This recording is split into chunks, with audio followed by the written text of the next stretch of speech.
Tapi saya melihat bahwa perajin-perajin di Jakarta ini cukup tangguh. Mereka kemudian mencari cara untuk merubah produk yang mereka buat menjadi barang-barang yang esensial, yang bermanfaat di masa pandemi.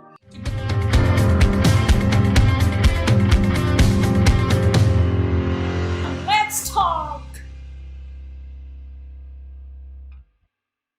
Halo Ibu, apa kabar? Baik, Alhamdulillah. Apa kabar Mbak Eli? Ya baik-baik, sehat semua ya Bu ya. Alhamdulillah. Ibu, kenapa Bu? Saya masih di rumah aja nih. Oh masih di rumah aja ya Bu ya? Iya, jadi Bu, ini kita mengucapkan sama-sama ya, kita juga warga DKI Jakarta ya, dalam rangka ulang tahun DKI Jakarta ke-493, jadi pengen ngobrol-ngobrol sama Ibu, juga nanti seputar mengenai perkembangan new normal sekarang ini. Bu, Bu, bisa cerita Bu, apa nih harapan Ibu ke depannya terhadap kota Jakarta yang sudah berusia 493? Harapannya kalau melihat dari pandemi yang kita lewati bersama ini, sepertinya kita ini tangguh dan bisa melewati bersama. Nampaknya kita mengerjakannya sendiri-sendiri, masing-masing mengerjakan di rumah. Kemudian melihat juga banyak sekali bermunculan orang-orang yang secara volunteer membantu, ikut mendukung para nakes, ikut mendukung semua yang berjuang di COVID. Saya berharap ini tetap dipertahankan. Jadi ke depan Jakarta maju bareng-bareng, maju bersama dengan kolaborasi. Jadi semua memberikan kontribusi dalam menangani permasalahan yang ada di Jakarta. Jadi pandemi ini sepertinya membuat kita belajar bahwa segala sesuatu itu harus dikerjakan bersama-sama sehingga kita bisa menghadapinya jauh lebih kuat.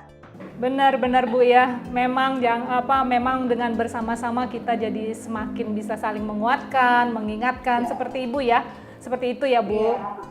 Ya, lalu melihat situasi new normal sekarang ini gimana Ibu melihatnya nih setelah kita jalani? Iya, yang seperti tadi saya bilang, mungkin di level individu kita melihat pandemi ini ada hikmahnya, di balik semua ini ada hikmahnya. Bulan puasa kita betul-betul merasakan ibadah yang personal kemarin ini karena kita di rumah saja dan kita menjadi begitu reflektif dan menghargai sekali apa yang kita selama ini dapatkan apa adanya, take it for granted.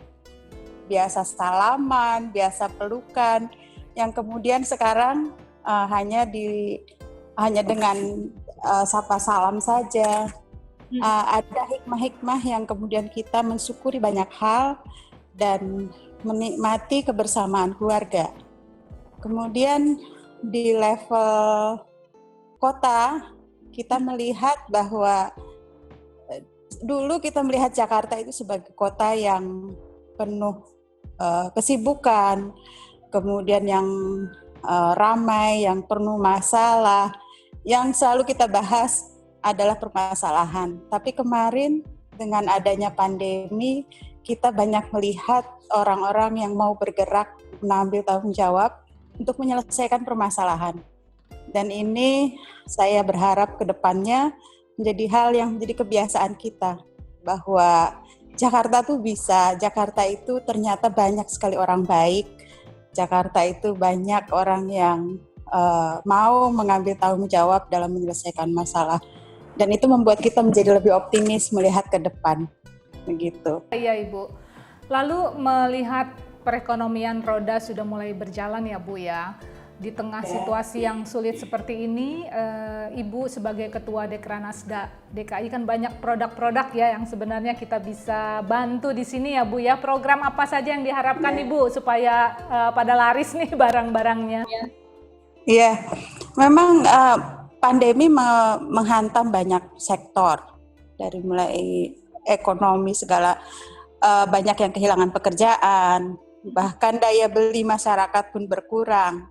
Kemudian ini berdampak kepada perajin yang membuat karya-karya yang selama ini kita dengan ada pameran, dengan ada perkumpulan orang kita bisa showcase barang-barang kita. Sekarang nggak ada yang datang ke toko, waktu itu mall pun tutup, jadi lahannya hilang. Tapi saya melihat bahwa perajin-perajin di Jakarta ini cukup tangguh.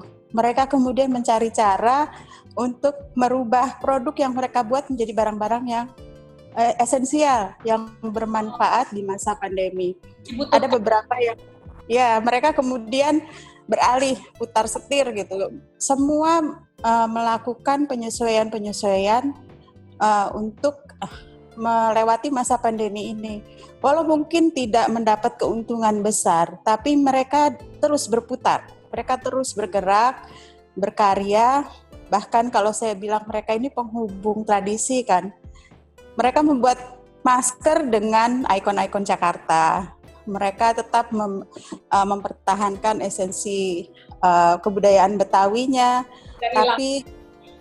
dan mereka survive, alhamdulillah. Dari sisi Dekranasda sendiri, kami melakukan usaha-usaha memang harus beralih secara online. Ada kita buat namanya saling dukung dengan perajin, jadi dorongan ajakan untuk membeli produk-produk lokal, kemudian kalau dari segi ini saling dukung memberi produk teman. Jadi benar-benar. Kalau kita punya barang yang khas Betawi, kita promosikan di akun sosmed kita. Jadi ada kerjasama dari masyarakat dan dari para perajin untuk saling mendukung, saling nunjukin nih kita pakai produk. Dan sekarang kan di masa pandemi banyak orang belanja online, keperluan beli online. Saya tuh sampai kaget, baru sadar sekarang ini bahwa barang-barang tuh banyak sekali dari luar negeri dengan ongkos kirim yang sangat murah. Jadi memang kita bersaingnya nggak cuma di Indonesia, ya di Jakarta saja, tapi dari luar negeri juga barang-barang itu ada. Jadi saya mendorong masyarakat untuk dahulukanlah produk lokal karena ekonomi kita ini sedang memburuk. Kalau kita membantu sesama perajin, kita seperti membangkitkan ekonomi di lingkungan kita sendiri dan itu akan berdampak pada kita semua. Iya, benar-benar Bu.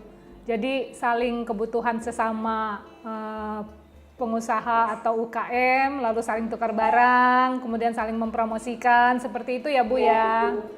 Jadi kita juga memaksimalkan promosi online seperti itu juga. Kalau kita dapat barang gitu, rekomendasikan ke teman untuk beli. Kemudian kalau kita ada teman ulang tahun, belilah produknya ke perajin-perajin kita supaya mereka bisa terus bergerak dan menggerakkan ekonomi di Jakarta juga. Iya benar. Dan kemarin kan kita ada Hari Raya Lebaran, mungkin seputar kebutuhan Lebaran itu sudah dilakukan ya untuk saling membeli ya. Dan di antara produk-produk Bu, sekarang ini kan yang laku makanan ya. Apakah dari para UKM itu ada suatu arahan ataupun program-program, ada yang mungkin barang-barang yang tidak laku berubah, ada training seperti itu Bu, coaching? Kami di PKK sebetulnya ada namanya UP2K, Usaha Peningkatan Pendapatan Keluarga, dan ini sudah bergerak sejak lama. Jadi produk-produk rumahan nih, ibu-ibu rumah tangga, mereka mendapat pelatihan dari mulai pengelolaan uang sampai gimana produknya ditampilkan dan lain-lain. Di masa pandemi ini kita mendorong untuk melakukan promosi online dan promosi antar teman. Kalau ibu ini didorong untuk membuat grup-grup kecil di lingkungannya saling beli produk teman.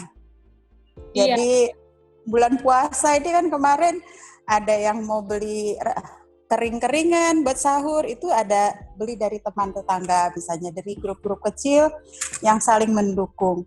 Dan kami di PKK ada namanya Rabu UP2K. Jadi Rabu P2K. Hari Rabu itu saatnya promosi produk-produk mereka. mereka diajarkan gimana caranya menampilkan produk dengan foto supaya menarik, kemudian ditampilkan di akun PKK, di akun saya, kemudian disebarluaskan. Jadi kalau ada yang membutuhkan silakan bisa menghubungi. Dan di akun PKK ada khusus satu untuk historinya itu tentang semua Rabu P2K. Jadi kalau kita mencari produk apa ada di situ. Ada semua ya. Oke Bu. Lalu supaya apa istilahnya ya, budaya Betawi ini loh Bu tidak ditinggalkan oleh masyarakat Betawi, dan mungkin ada program nggak Bu supaya bernilai ekonomis performance sekarang ini kan secara online atau bagaimana Bu supaya tidak punah? Ya, kalau budaya Betawi itu kan ada yang ritual ya, seperti palang pintu, kemudian lenong, ada tanjidor, macam-macam. Nah, saat pandemi ini memang semuanya kan jadi online dan perkumpulan orang yang banyak dihindari. Yeah. Saya melihat bahwa perajinlah sebetulnya penghubung dari tradisi ini dengan menonjolkan karya-karya mereka yang menampilkan kekhasan Betawi, yang anak-anak kecil kemudian bisa mengenal, cuman tidak hanya dari praktek-praktek ritual itu, tapi juga dari barang-barang yang kita gunakan. Selain itu, kita juga ada kegiatan-kegiatan mempromosikan budaya Betawi melalui kerajinan atau melalui kulinernya dengan kelas sore. Jadi ada kegiatan rutin yang kita lakukan hari Selasa ada cerita sore. Jadi nanti sore ini ada cerita sore. Itu mengangkat kisah-kisah dari para pejuang yang menghadapi COVID ini. Jadi ada dokter, ada perawat, ada guru, ada segala macam kita ajak ngobrol untuk mengangkat kisah-kisah mereka untuk jadi pelajaran kita, menjadi kita ambil pelajarannya untuk menghadapi pandemi ini. Kemudian hari Rabu, hari Kamis sore, kami ada dongeng sore untuk anak-anak. Itu dongengnya bisa diselipin budaya-budaya kita, bisa diselipin pesan-pesan tentang pandemi dan lain-lain. Kemudian hari Jumat kita ada kelas sore. Nah ini yang kemudian kelas ini dimanfaatkan untuk untuk UP2K, untuk belajar membuat kerajinan, belajar memilah sampah dan lain-lain. Jadi dari sisi kebudayaan juga kita masukkan unsur-unsur itu dalam acara-acara di sore hari itu. Iya. Jadi tetap diingatkan kembali ya Bu ya. Dan ternyata bagaimana ya Bu respon dari masyarakat kita terhadap produk budaya Betawi ini Bu? Alhamdulillah, sepertinya kalau kita tampilkan, kita tunjukkan bahwa produk-produk kita juga keren gitu. Ternyata banyak juga tuh yang cari-cari masker ondel-ondel, masker yang khas Betawi gitu kan. Dapatnya dari mana gitu. Ketika kita munculkan di sosmed, orang mulai menanyakan dapatnya dari mana, dan itu yang mendorong kita untuk mengajak sebanyak mungkin orang untuk mempromosikan produk kita. Kalau Mbak Eli punya produk ini, tunjukkanlah di sosial media, terus tag Dekranasda DKI Jakarta gitu. Iya benar Bu. Belinya dari siapa gitu, diusahakan. Kita juga coba menangkap waktu itu Mbak Anissa Pohan memakai masker produk perajin kita, lalu kita munculkan. Jadi yang kemudian menjadi sorotan di masyarakat, karena memang kalau tokoh yang muncul kan orang melihat gitu. Jadi influencer ya. Bu, kalau misalnya kita nih di sini mau beli masker yang ada ondel-ondel, kemana Bu? Ke Dekranasda DKI dong. Udah buka? Galeri sudah mulai, karena kan mall-mall sudah mulai buka, tapi dengan protokolnya, karena kalau kita nggak buka kita juga dapat sanksi karena di mall ada beberapa yang punya gerai Dekranasda dari wilayah. Kemudian gerai kita juga sudah mulai buka, tapi jamnya lebih singkat. Oke, kalau beli secara online?